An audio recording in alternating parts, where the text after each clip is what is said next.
Bismillahirrahmanirrahim. Anda sudah menemukan orang yang mengupgrade iman, orang rajin sholat, tapi ada orang yang ketiga yang jauh melampaui yang dua ini.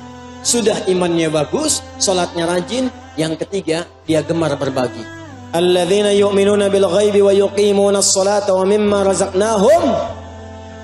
Gemar berbagi. Disebutkan bahkan di Quran surah ketiga ayat 134 menyifati ciri takwanya, bahkan berbaginya nggak tanggung-tanggung, nggak ngitung-ngitung. Bukan saat ada berbagi, saat sempit pun dia meninggalkan Anda, bukan? Kata Allah, alladzina yunfiquna fis-sarra'i wad-dharra'i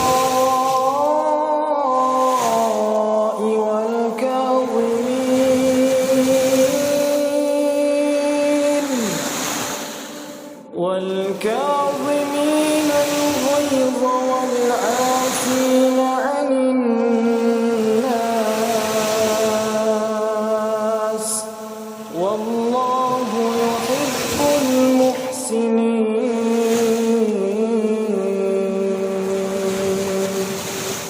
Kalau Anda menemukan teman seperti ini, maka dia punya kriteria yang mengungguli dua yang pertama. Ambil sebagai teman. Kenapa? Karena dia akan bersama Anda saat sulit dan bahkan saat senang. Ada teman kalau Anda senang, dia datang. Anda sulit, dia pergi. Dan banyak yang sekarang begitu. Tapi kalau Anda menemukan yang seperti ini, sudah rajin sholat, iman bagus, senang berbagi. Akhi mau kemana? Saya ke majlis ta'lim saja. Mau kemana pakai Grab? Aneh yang bayarin. Ada pembagian buku tuh, sana dijual. Tenang aja, aneh ada rezeki. Besok kemana kita? Aduh, nggak ada nih, tapi kayaknya kita bisa minta petunjuk, bisa minta petunjuk. Anda bayangkan dalam keadaan sempit pun dia ngasih referensi. Itu teman luar biasa.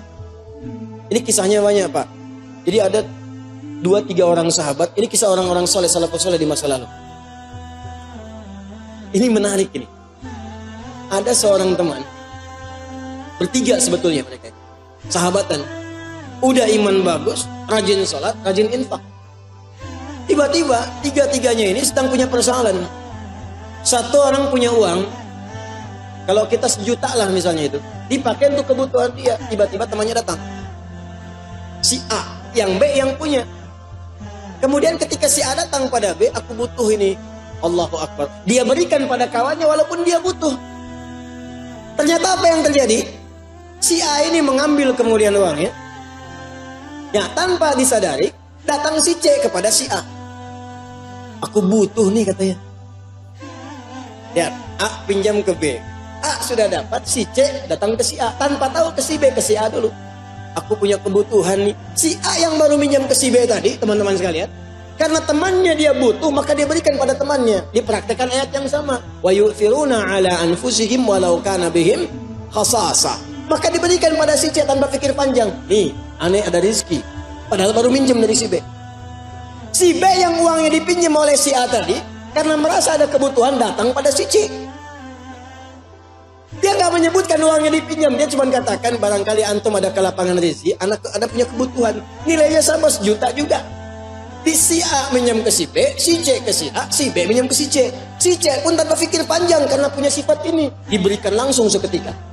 Tiba-tiba mereka kumpul bersama. Ketika kumpul, tadinya bisik-bisik, ngobrol, kebuka akhirnya. Tiga-tiganya cuma putar-putar di situ aja. Akhirnya tiga-tiganya hanya tertawa. Kemudian mereka bagi sesuai kadar kebutuhan masing-masing. Bagi 3 pada akhirnya. Kawan tuh begitu. Bahkan ada di antara mereka yang tak terlukiskan kisahnya. Sampai menjelang sakaratul maut tuh masih berbagi. Haus, haus, haus ini. Teman kita haus, berikan minum. Begitu akan diberikan kawan saya dulu yang gitu. Diberikan pada dia dulu, sampai putar-putar. Begitu akan diberikan pada yang pertama sudah meninggal, syahid. Yang kedua syahid, ketiga syahid. Semuanya syahid tanpa ada yang menangguk minuman di antara mereka demi untuk kerabatnya. Kemana mukmin satu dan yang lain saling menguatkan bagai bangunan? Kemana mukmin satu yang lain bagaikan satu tubuh? Kalau satu mengeluh yang lain merasakan, mana buktinya? Satu dikasih banjir, yang lain video, ada kebanjiran. Apa yang Anda kerjakan? Bahkan yang menarik sekarang, tetangga kebanjiran, yang satu mancing. Banjir ya Pak? Di mana? Anda menambahkan sesuatu yang hebat pada yang kecil pun mau Anda temukan. Maka jadi bagian dari itu.